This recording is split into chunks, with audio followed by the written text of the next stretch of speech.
On the first frost morning of November, the whole town of Ashford Hollow stopped breathing. Two black SUVs came down the mountain road, tires crunching over a thin skin of ice that hadn't melted since sunrise. They passed the shuttered company houses first, then the boarded-up mine office with its rusted padlock, then the church with the bell that hadn't rung on time in years, not since half the congregation stopped bothering to show up. Old miners sitting outside the hardware store, hands wrapped around styrofoam coffee cups, lowered them without drinking. Women folding laundry at the corner laundromat stopped mid-fold, a shirt still hanging half-creased between their hands. Curtains shifted in window after window as the vehicles rolled, slowly one worn house after another, past mailboxes leaning at angles nobody had ever bothered to fix, and came to a stop outside the smallest house on Colliery Row. It was a narrow clapboard house with a sagging porch that dipped a little in the middle, a chimney that leaned 2 degrees off true, and a roof patched with whatever scrap tin its owner could scavenge for free over the years, a quilt of mismatched squares that had somehow kept the weather out for over a decade. Most people in Ashford Hollow didn't look twice at that house anymore. They knew exactly who lived there. Jonah Pruitt. 10 years earlier, this town had whispered about him behind cupped hands and half-shut doors. They whispered when a one-armed miner living alone on a disability check took in 3 boys who weren't his blood. They whispered louder when he told the county he'd keep all 3 together, no matter what easier arrangement anyone offered him instead. Some called him unstable. Some said, quieter, meaner, that he was just trying to buy forgiveness for something that happened underground, that a man doesn't lose an arm and his best friend in the same 30 seconds without losing something in his head too. A few wondered, in the careful tone people use when they want cruelty to sound like concern, whether a broken man had any business raising anyone at all. But that morning, nobody in Ashford Hollow was whispering. The rear door of the first SUV opened, and a young man stepped out tall, in a grey suit that fit him like something he'd earned stitch by stitch, not something handed to him. He moved with the deliberate calm of someone who had spent years learning how to stand his ground in rooms built to make him fold. From the second SUV came a broader young man in a company work jacket, a hard hat still clipped to his belt out of pure habit, the kind you don't lose even when the job doesn't demand it that day. Between them, holding both their hands, walked the youngest, quiet, careful, cradling a small brass miner's lamp against his chest. The glass was cracked in one corner. The wick had burned to nothing years ago. It hadn't given off light in a decade. The front door of the little house creaked open on hinges that still needed oil. Jonah Pruitt stepped onto the porch, favoring his right side out of old instinct, the empty sleeve of his flannel shirt pinned neatly at the shoulder. He was 54 now, though the mountain and the years had etched a decade extra into the lines of his face. He looked from the SUVs to the 3 young men standing in his frost-covered yard, and then his eyes dropped to the lamp. He went still, the particular stillness of a man whose past has finally decided to knock on the front door instead of just haunting the hallway at night. The youngest boy lifted the lamp with both hands, the exact way his father had once taught him to carry it, level, careful, as if the flame inside might still go out if he wasn't gentle enough. We came back for our father. And in that instant the whole town remembered.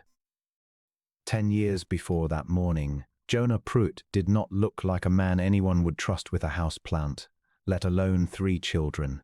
He was 44 then, and the mountain had already taken most of what was ever going to take from him, or so he believed at the time. He'd lost his wife, Dinah, and the son she was carrying 8 years earlier, a car sliding off black ice on the switchback road down from the mine, on a night he'd stayed late for a double shift, instead of driving her to her appointment himself, the way he'd promised. He never said the word fault out loud, not once, not even to himself in the dark. He didn't have to. It lived in his chest the way coal dust lives in a miner's lungs, settled deep, never fully cleared, waiting for the wrong kind of cough to remind him it was still there. He kept working the mine because the alternative was sitting still with what he'd done or failed to do. He went underground before sunrise and came up after dark, and somewhere in those years he stopped being a man people invited to supper and became a man people were careful around, the way you're careful walking near a ledge you can't quite see the bottom of. His one exception was Silas Reed. Silas worked the same crew, the same shaft, the same brutal hours, and somehow none of it had managed to wear him down the way it had worn down Jonah. Silas had 3 boys of his own and a wife who died giving birth to the youngest, and despite that, or maybe because of it, he laughed easier than any man Jonah had ever known underground. He was the only one on the crew who still knocked on Jonah's door uninvited, who still dragged him out to sit on the porch some evenings, whether Jonah wanted the company or not, who refused flatly to let his friend disappear into himself entirely. "Grief's heavy," Silas used to say, tapping the side of his hard hat with 2 fingers. "But you don't have to carry it in the same hand you're using to hold your kid's hand, Jonah. Pick a different hand." Jonah never fully understood how he managed that. He only knew that Silas Reed was the reason he still came up out of that mountain, most days feeling like a person again, instead of just a shovel with a heartbeat. They'd worked the number 6 seam together for going on 4 years. Silas talked about his boys constantly, unashamed of how much he loved them. Eli, sharp and steady, already looking after his younger brothers, without being asked. Gabriel, quiet and watchful, prone to humming under his breath when he thought no one was listening.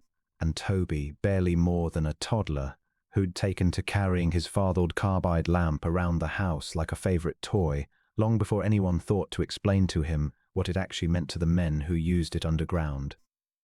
"You should come round for supper sometime," Silas told him more than once.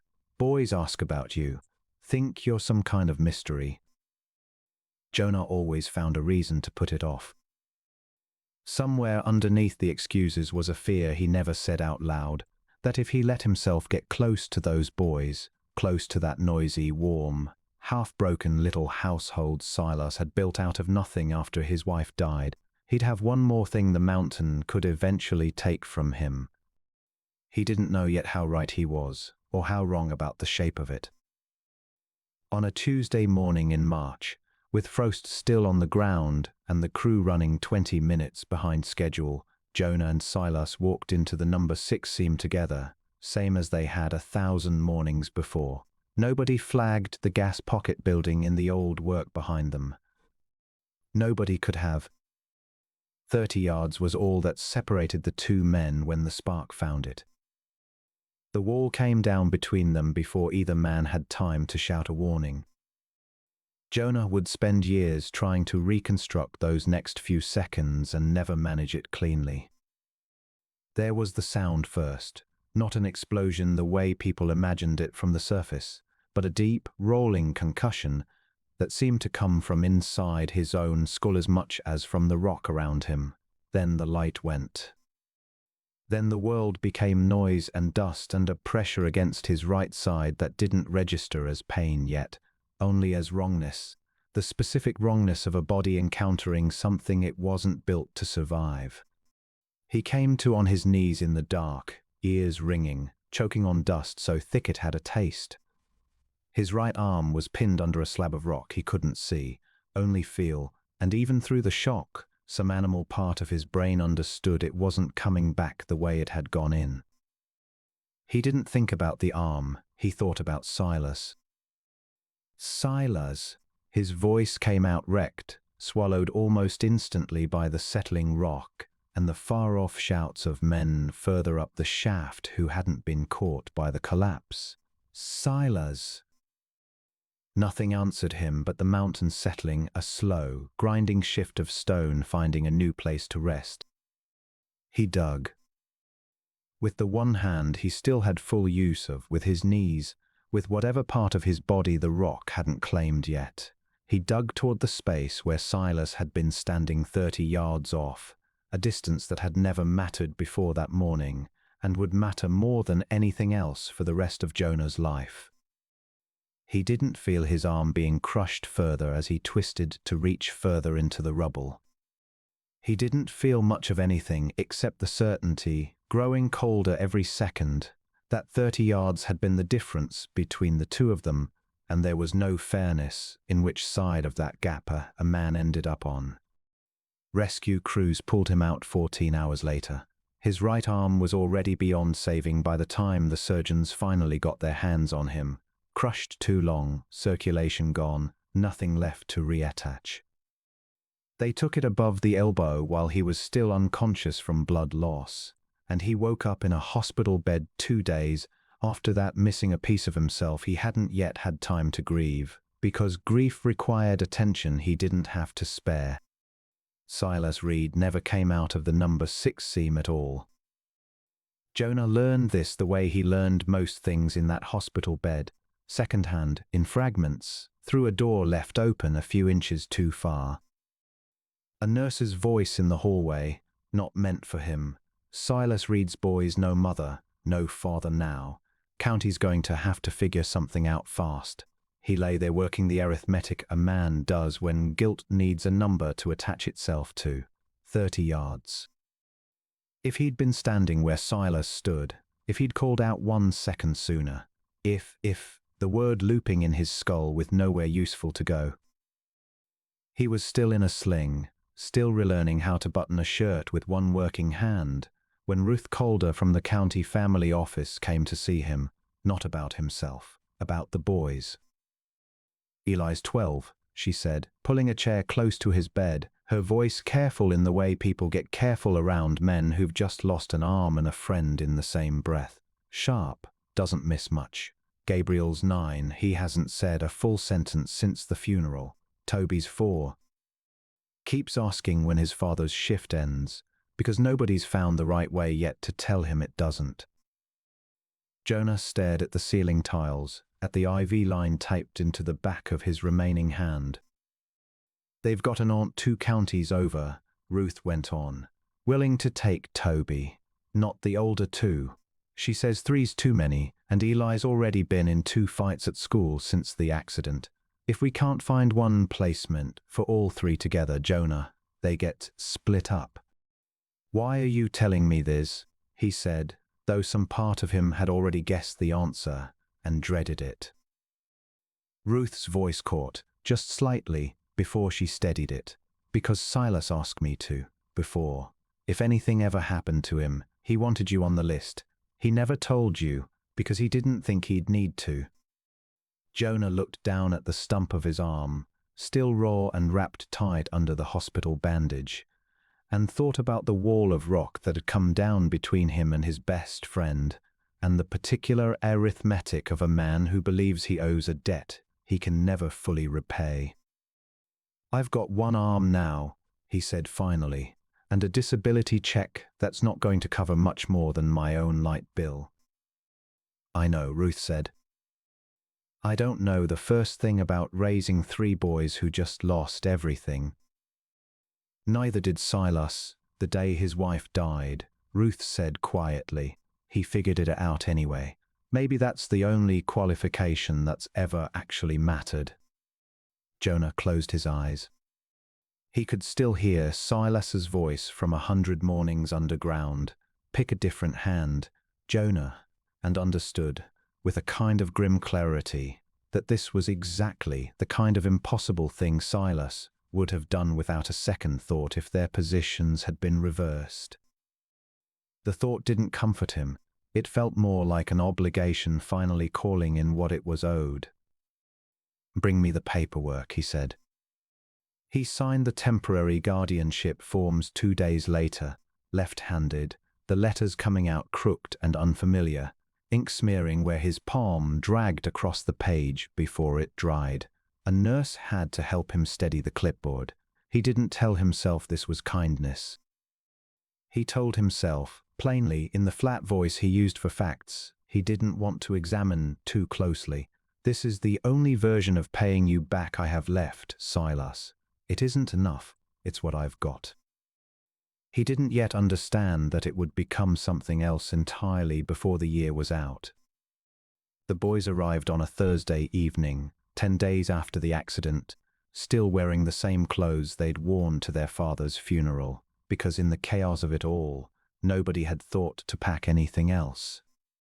Ruth Calder drove them up herself, her county sedan crunching over the gravel outside the little house on Colliery Row just as the last light was leaving the sky. Ely walked in first, chin lifted, eyes moving fast and methodical over every doorway and window like he was already mapping the exits in case he needed one later. He was 12, and grief had aged him past it in the space of 2 weeks.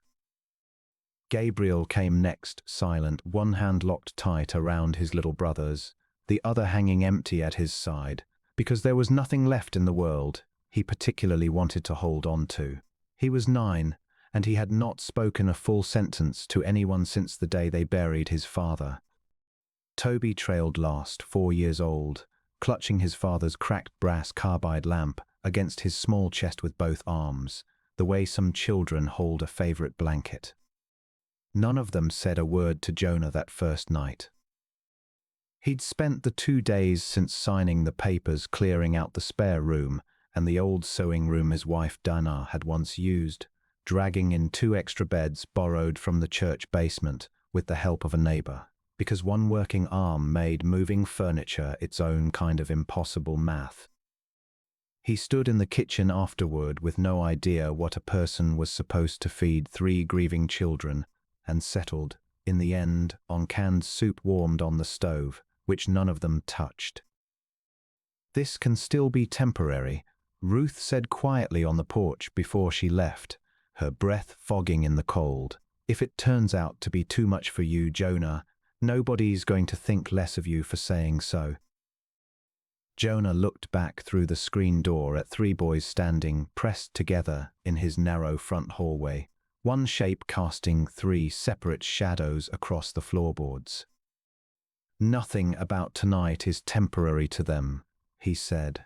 "Whatever happens after this, they go together, or I fight it every step of the way." Ruth studied his face a moment longer, then nodded once and drove off into the dark, leaving Jonah alone in a house that suddenly held 4 people instead of 1, and not one word of comfort yet spoken between any of them.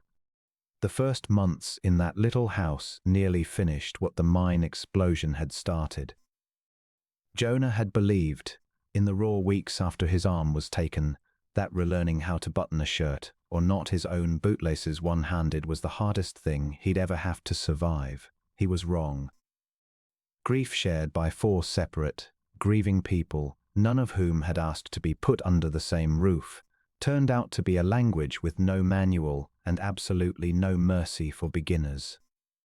Toby cried most nights, not loudly, never a full wail, just a small, steady, exhausted sound that carried straight through the thin bedroom walls until Jonah lay awake in the dark listening to it, furious with himself for having nothing useful to offer a 4-year-old who wanted only one thing back that no one on earth could give him. Some nights Jonah went in anyway, sat on the edge of the narrow bed, and just stayed there until the crying wore itself down into sleep. He never knew if it helped. He stayed anyway. Gabriel didn't speak, not one full word, for 6 straight weeks, moving through the house like a held breath nobody dared ask him to let out. He ate what was put in front of him. He did what he was told. He watched everything with careful, unreadable eyes, and Jonah found himself talking to the boy anyway, filling the silence whatever came to mind, the weather, a bird outside the window, nothing that required an answer, because it seemed better than letting the quiet win completely. Eli, meanwhile, picked fights. Twice in the first month, then a 3rd time before 6 weeks were out, daring every teacher and every classmate who so much as mentioned his father to say one wrong word, so he'd finally have somewhere to put what he was carrying. Jonah got called to the school more times that autumn than he had in his entire life combined, and every time He showed up in his one clean shirt with his empty sleeve pinned neat, and every time the school secretary looked at him like she wasn't sure he was equal to the job in front of him. Some days Jonah wasn't sure either. He fumbled nearly everything that first stretch. He couldn't braid hair. Not that any of the boys needed their hair braided, but he found himself hopeless at things that should have been simpler, like tying a proper double knot in Toby's small shoes with only one working hand, no matter how many times he tried it against the edge of the kitchen table. He burned 3 suppers in a row that first week, because a hot stove and one arm were not yet on speaking terms, and stood over the ruined pan each time with a frustration so sharp it startled him, not at the food, but at himself, at the arm that wasn't there anymore to help hold things steady. Worse were the mornings he caught himself reaching for a coffee mug with the hand that was gone. It happened more than he ever admitted to anyone, some old, automatic motion his body hadn't caught up to losing yet, and each time, the ache of reaching for something twice absent nearly put him flat on the kitchen floor. One evening, straightening the boys' room, he found Eli's duffel bag pushed under the bed, spare socks folded tight, a small flashlight, a few crumpled dollar bills, the exact kind of bag a boy keeps ready for the night he expects to be sent away again. Jonah didn't say anything about it. He zipped it closed exactly the way he'd found it, and sat on the edge of the bed a long while afterward, finally understanding, in a way Ruth's warnings hadn't fully prepared him for, just how little these 3 boys had left to trust in. He didn't have 2 arms to offer them. He didn't have money, or a mother in the house, or any real idea what he was doing most days. All he had that first autumn was a decision he kept making over and over, every morning he got out of bed anyway. I'm still here. Whatever that's worth, I'm still here. It would be a long while yet before any of the breaking point came on an ordinary evening, weeks into that hard first autumn, in the narrow hallway outside the boys' bedroom. Eli shoved past him harder than he needed to, catching Jonah off balance. One working arm still meant a different kind of balance than most people carried, and it didn't take much to send him stumbling into the wall. "Watch it," Jonah snapped, sharper than he meant to, the words out before he could catch them. Eli spun around fast, something ugly and almost satisfied crossing his face, like he'd finally caught the thing he'd been waiting to catch. "There you are," he said. "Knew you couldn't fake it forever." Jonah understood exactly what he meant. There was the real one, underneath all the soup and the borrowed beds and the careful patience, the temper, the limits, the man who'd eventually turn out just as unreliable as every other adult who'd promised these boys something and failed to keep it. He made himself breathe before he answered. "I was wrong to snap at you." "You meant it, though, for a second." "For half a second, yeah, I did." Jonah lowered himself down onto the top stair, tired in a way that had nothing to do with sleep. "I'm relearning how to be a person with 1 arm and 3 kids at the same time, Eli. I'm going to get it wrong plenty of times before I get it right even once." Eli didn't answer that, but he didn't slam his door either, and in the morning, when Jonah checked without meaning to pry, the packed duffel bag under the bed had 1 less item folded inside it than it had the week before. Gabriel's silence broke by accident, the way most important things in that house eventually did. Jonah had taken to spending some evenings out in the old shed behind the house, working scrap timber from the mine's discard pile with the vice his own father had left him, the one hand and the knife enough to keep his mind off the arm that wasn't there and the friend who wasn't either. He'd learned to whittle as a boy underground, in the gaps between shifts, the way half the miners in Ashford Hollow once had. He started shaping small birds, canaries mostly. Every miner in that town knew exactly what a canary meant. The bird that told you the air below was safe to breathe. The one that went first, so the men following behind it wouldn't have to find out the hard way. Gabriel found him at it one evening, watching from the shed doorway a long while before he finally spoke. Is it a canary? Jonah nearly cut himself with the surprise of it. It was the first full sentence he'd heard from the boy in 6 weeks. It is, he said, careful not to make more of the moment than the boy could stand. Does it sing? Not this one, not yet. Gabriel considered that with the seriousness of someone much older, then stepped fully into the shed and sat down on the overturned bucket across from him. My dad used to whistle like one, before shifts.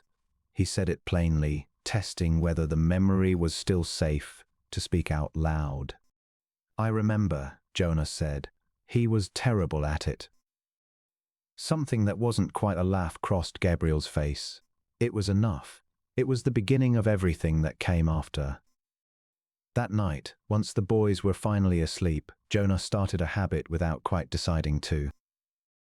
He walked the house checking the stove, the door locks, the window latches, the way his own father had once taught him to check a shaft before letting the crew back down, and at the end of the round, he stopped in the boy's doorway and said the same 6 words his father used to say to him back when Jonah was still young enough to believe the mountain could be trusted completely. Every man comes home. It wasn't a promise he had any right to make. He'd learned that the hard way, 30 yards from Silas Reed. He said it anyway, every single night, because some words aren't really promises at all. They're the material a person uses to build trust out of nothing, one repetition at a time, long before they've earned the right to. By their first Christmas in that house, the grief hadn't left. It never fully does. But it had stopped owning every single room. Toby had started sleeping without the lamp gripped tight enough to leave marks on his small palms. Gabriel spoke more days than he stayed silent. Eli sat with Jonah in the shed some evenings now, handing him scraps of wood, watching canaries take shape out of timber that used to be nothing but kindling. It wasn't healed, but it was holding. Then, in February, the mountain took one more thing. A late winter thaw swelled the creek behind Colliery Row overnight, faster than the town's old drainage ditches could carry it off. The power went first, flickering out around midnight, then the phone lines not long after. Jonah lit what oil lamps he had left in the cupboard, got the boys wrapped in every blanket the house owned, and tried to make an adventure of the dark the way Silas always used to when the weather turned bad underground. For a while, it worked. Eli made shadow puppets against the wall with his hands. Gabriel hummed something tuneless and slightly off-key that might have been his father's old whistle, or close enough to it that nobody corrected him. Toby sat wrapped in his quilt, holding the cracked carbide lamp like it still had a flame trapped inside it, waiting to be let out. Then water started coming in under the back door, fast and cold and rising, and Toby bolted for it before anyone could stop him, chasing something or running from something. Nobody was ever quite sure which, least of all Toby himself. Jonah went after him into the dark and the rising water with one arm and a balance that had never fully recovered from the mine, his boots slipping on the flooded porch boards. He found him at the edge of the yard, ankle deep already, sobbing, refusing to let go of the lamp even as the current pulled at his small legs. Jonah got his one good arm around him and hauled him back toward the house through water that had climbed to his own knees by the time they reached the porch steps, his bad leg screaming with every stride, the old ache where his right arm used to be flaring in the cold the way it always did and never fully stopped doing. By morning, Toby was warm and dry by the wood stove, wrapped in blankets, finally asleep. Jonah wasn't. The fever came on fast that same day, his body worn thinner over the past year than he'd ever let himself admit out loud. Ruth Calder arrived by noon with medicine and a look on her face that told him exactly how serious it was before she said a single word. For 3 days he drifted in and out, and the boys took turns at his bedside the way children do when the only adult they have left starts to look breakable for the first time. Eli made what supper he could manage on his own. Gabriel brought water without being asked twice. Toby sat in the doorway holding the lamp, watching Jonah's chest rise and fall, as if watching closely enough might keep him from disappearing the way his father already had. On the worst night, Jonah woke to find all three boys asleep on the floor of his room, too stubborn to be sent to their own beds. A note sat folded on the nightstand in Eli's blocky, careful handwriting. "Please don't go too. We're still here." Underneath it, in Gabriel's smaller print, "You said every man comes home." And beneath that, in Toby's uneven 4-year-old letters, barely readable in the lamplight, "Stay." Jonah turned his face to the wall and wept, in a way he hadn't let himself, since the day they pulled him out of that mine, without his arm and without his best friend beside him. After that flood, something in the house shifted for good. Toby started reaching for Jonah's remaining hand instead of just the lamp. Gabriel started talking most days without needing an opening to do it. Eli stopped checking the exits quite so carefully whenever he walked into a room. For the first time since the accident that had taken both their fathers in different ways, laughter began moving through that little house often enough to genuinely surprise Jonah. Over his terrible one-handed pancakes, over Gabriel's off-key canary whistle, over Toby's stubborn insistence that the stray barn cat sleeping on the porch was secretly some kind of dog. By spring, Ruth Calder began encouraging Jonah to file for permanent guardianship, full adoption, if the boys were willing when the time came. The paperwork terrified him more than the mine ever had, forms that reduced a year of relearning how to love 3 children down to income figures and disability status and square footage. He filled it out anyway, left hand cramping around the pen until his fingers ached almost as badly as his missing arm did in cold weather. Teachers wrote letters on his behalf. The school counselor wrote one too. Even the mine foreman, who'd once quietly doubted whether a one-armed man had any business raising anyone, signed a statement about the stability of that little house on Colliery Row. Then Silas's brother, Perry Reed, came back into the picture. Perry hadn't spoken to Silas in 6 years, a falling out over money so old neither brother had bothered explaining the details to anyone, the kind of grudge that calcifies into permanent silence, until somebody dies and makes the silence look bad in hindsight. Now he arrived from 3 states away in a car far too clean for the mountain roads, having read about the explosion, the settlement the mine company was quietly paying out to victims' families, and a one-armed man raising his brother's 3 boys on nothing but a disability check. He wasn't a cartoon villain. That would have made it simpler.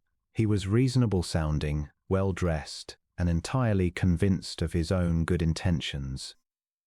"I appreciate everything you've done," he told Jonah, standing in the narrow front room, taking in the patched walls, and the boys' drawings taped crookedly to the refrigerator. "But I can give these boys real stability, a 2-income household. My wife doesn't work, she could be home with them full-time. You're a disabled man alone, Jonah. I don't say that unkindly." "They have stability here," Jonah said. "You have 1 arm and a fixed income," Perry said. "That's not stability. That's good intentions wearing stability's clothes." Eli spoke before Jonah could find an answer of his own. "You didn't call once. Not when Dad died. Not when the mine collapsed. Not one time in 6 years." Something flickered across Perry's face, not quite shame, but close enough to it that he didn't have a ready reply. 2 weeks later, he had a lawyer and a claim on the boys' behalf against the mine company's settlement fund that, as it happened, required him to be their legal guardian in order to collect and administer it properly. It was never going to be a fair fight because it wasn't built to be won. Perry was a direct blood relative, the boy's uncle, with a 2-income household, full health insurance, and a financial advisor already discussing how best to manage the settlement money on the boy's behalf. Jonah was a temporary guardian, one-armed, living on disability, with a medical file that now included a bout of pneumonia and a doctor's quiet concern about the strain on his heart. The hearing felt like a slow, methodical dismantling of everything Jonah had spent a year building by hand. Perry's lawyer brought income statements, a stable address, and a psychologist's report, gently questioning whether a man still visibly carrying trauma from the very accident that killed the boy's father was truly the healthiest influence for 3 grieving children. Ruth fought where the law let her fight. The school counselor testified the boys were healing, visibly, measurably, month over month. The mine foreman testified that in 30 years underground, he'd never once seen a man take responsibility for something he didn't strictly have to the way Jonah Pruitt had. It wasn't enough. The court never once suggested Jonah didn't love those boys. It simply decided in the quiet, procedural language of family court that a 2-income household with 2 functioning arms looked safer on paper than a grieving miner's devotion. The ruling came down in early June. A judge explained, not unkindly, that the boys would go to their uncle, a blood relative, financially secure, prepared to manage the settlement funds in what the court considered their best interest. Jonah Pruitt, though clearly devoted, remained a guardian whose health and finances introduced, in the court's words, too much uncertainty for a permanent placement. Clearly devoted. Jonah nearly laughed out loud in that courtroom, the sound catching somewhere behind the coal dust that still lived, uninvited, in his chest. Outside on the courthouse steps, Ely read the verdict off his face before a single word was spoken. Gabriel went silent again. For the first time in months, Toby clung to Jonah's shirt with both small hands, the old brass lamp trapped carefully between them. "No," he whispered. Then louder, from somewhere deeper, "No." Jonah dropped to his knees right there on the courthouse steps and held him, while his own chest came apart in a way no mine collapse had ever quite managed to do. The day they left, half of Ashford Hollow watched from their porches, as if grief had become the town's only remaining form of entertainment. Ely carried 1 duffel bag and a face fighting hard not to break in front of an audience. Gabriel cried without trying to hide it anymore. Toby had to be gently pried loose from Jonah's one good arm, finger by Perry's polite but firm insistence. Jonah crouched in front of them a last time. "This isn't because of anything you did," he told them. Eli's mouth trembled. "Then why does it feel like it is?" He had no answer that fit a child. Toby pressed the broken lamp into Jonah's hand before Perry could hurry him toward the waiting car. "You keep it safe," he said, "till we come get it." "I'll try," Jonah said, and for a long while he did. He wrote letters, first to all 3 boys together, then separately, when togetherness felt like too much weight for one envelope to carry. He told them small, safe things, that the shed still smelled like fresh-cut pine, that a canary he'd started before they left finally had wings, that the mountain still stood exactly where they'd left it, whether or not any of them ever came back to see it. He never wrote, "I still light 2 lamps some nights out of habit." He never wrote, "You didn't just lose your father in that mine. I lost the only chance I ever had to make up for not being the one under that wall instead of him." He drove to Perry's house once, 11 hours each way, the broken lamp riding on the passenger seat like a passenger of its own. He got as far as the front walk before Perry's wife met him at the door, polite and firm, and explained that the boys were settling in well, and it was best, for now, if all contact went through the lawyers instead. He stood there a minute longer than dignity allowed. Then he drove 11 hours home with nothing to show for it. Years later, he'd learned that Ruth Calder had managed to get a handful of his letters through in that first year, before Perry's lawyer tightened control of the mail on the grounds of protecting the boys' stability. By the time the boys were old enough to start asking harder questions, they'd been told, plainly, that Jonah had simply stopped writing. Jonah, for his part, came to believe they'd healed and moved on and no longer wanted old wounds reopened by a one-armed man who'd never really been their father to begin with, not on paper. not where it counted. Distance did the rest of the work that grief and shame had already started. He never stopped loving them. He just stopped trying in the ways Gates and lawyers could still stop him from. Years passed on both sides of that silence. Jonah's body kept collecting debts the mountain had already started charging him years earlier. The old injury in his shoulder never fully eased. The cough from that flooded February never completely left his chest. His disability check stretched a little less every year. He sold what he could bear to sell and kept what he couldn't. The boys' room stayed mostly untouched. Eli's borrowed library books still stacked on the dresser, Gabriel's first carved canary still sitting on the windowsill gathering dust, Toby's small bed still made up beneath the eave where the morning light came in gold. Every Sunday, Jonah still made stew, one-handed, thinner some weeks than others, and sat alone at a table built for four, listening to the house breathe around him. Elsewhere, the boys grew up inside a two-income household with every material thing money could arrange, and learned slowly, the way children in their situations so often do, that money can build comfort a great deal faster than it can build belonging. Eli was the first to understand exactly what had happened to them. Gabriel found his voice completely, then found a way to put it to use.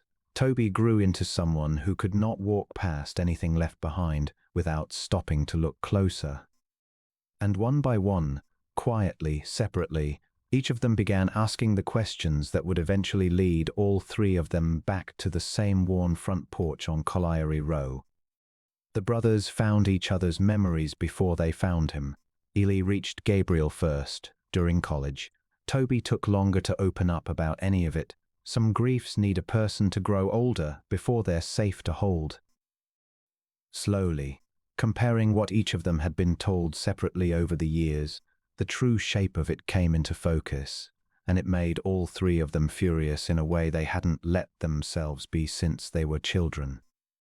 Ruth Calder, long since retired, still had copies of the letters Jonah had sent and notes documenting every call he'd made trying to ask after them before Perry's lawyer cut the line for good. It became painfully clear. Jonah hadn't walked away from them. He'd been managed out quietly, one legal letter at a time, by a man who'd needed guardianship to access a settlement fund none of the boys had ever seen a full accounting of. Perry Reed died that winter of a heart attack.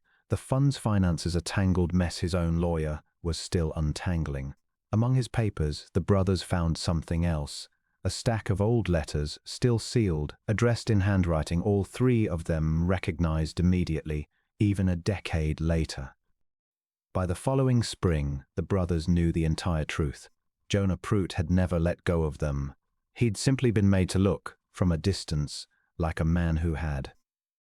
So they went looking for him. Ashford Hollow looked smaller than they remembered, the way hometowns always do. They learned before sundown that Jonah was in trouble, behind on the mortgage, a cough the neighbors said had worsened over the winter, the roof patched with the same scavenged tin from a decade earlier, worse for wear now. That was when the brothers made their decision. They would not slip quietly back into town. They would come home in a way the whole town would be forced to witness. By the time the three SUVs reached Colliery Row, Jonah stood on the porch, staring at them like the years had folded clean in half. Eli stepped forward first. Dad. The word broke something loose in him that 10 years hadn't managed to shake free. Gabriel folded in next, and for once he didn't need a song to say what he meant. Toby came last, holding out the old brass lamp with both hands, glass still cracked in the corner, exactly as it had been the day it left. We came home, he said. Jonah wept in front of the whole town, and for the first time in a decade, he didn't care who saw. That week, the mine company hosted a memorial gathering for the anniversary of the Sixth Seam disaster and asked the brothers to speak. Eli stood first. He was our father long before any court agreed to say the word. Gabriel spoke next of a man who stayed and told the truth, even when it cost him. Toby spoke last, holding the lamp. He didn't get to keep that promise for himself the day of the accident, but he kept it for us every day after, for as long as we let him. Then Eli announced the last part, a fund in both their fathers' names, the Lamp Fund, to help mining families keep siblings together when the system made that hard. The whole crowd rose. Jonah stood only because Gabriel and Toby took his arms, understanding without being asked that he'd need the support 2 hands once gave him. That night, 4 bowls sat on a table built for 4. Before bed, Jonah walked the rooms out of old habit, checking locks that had guarded nothing but memory for 10 long years. When he turned around, all 3 of his sons were watching him from the hallway. "Every man comes home," he said. Toby smiled, holding the old lamp up like it finally had something to light. "No, Dad," he said. "Tonight, you're the one who came home." Fatherhood never belonged to the man with 2 working arms or 2 incomes, or the easiest case to make in a courtroom. It belonged to the man who went underground for people who weren't his own, who kept a promise even after it cost him everything a body has to give, and who told 3 grieving boys the truth every single night until the truth became the